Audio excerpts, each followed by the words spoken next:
हे बघा मित्रांनो, हे गणित दिसायला खूप अवघड आहे, पण आपण ऑप्शन थ्रू एकदम सोप्या पद्धतीने सोडू शकतो. एका त्रिकोणाची दुसरी बाजूस निमपट पहिली बाजू आणि पहिल्या बाजूच्या चौपट तिसरी बाजू आहे, तर त्या त्रिकोणाची परिमिती 16.1 सेमी असल्यास त्या त्रिकोणाची दुसरी बाजू किती? तर बघा, पहिली बाजू, दुसरी बाजू आणि तिसरी बाजू. तर आपण ऑप्शन 2 नंबर घेऊन बघूया.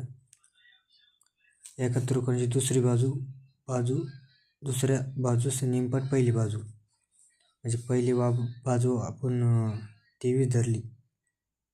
समजा पहिली बाजू आपण 46 धरली. 23 ने 46 घेऊ आपण.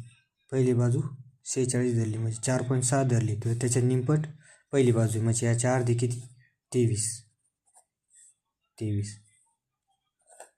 4 अर्धी किती? 23.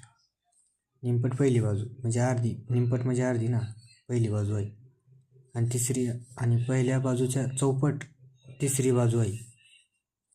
पहिल्या बाजू चौपट तिसरी बाजू 23 चौक 92. 23 चौक 92. आणि यांच्या सर्वांची बेरीज किती आहे? तर 16.1 ही यांच्या सर्वांची बेरीज आहे. तर आपल्याला विचारलं काय, तर दुसरी बाजू कोणची? तर पहिली बाजू ही आहे 23, दुसरी बाजू ही, आणि तिसरी बाजू 92.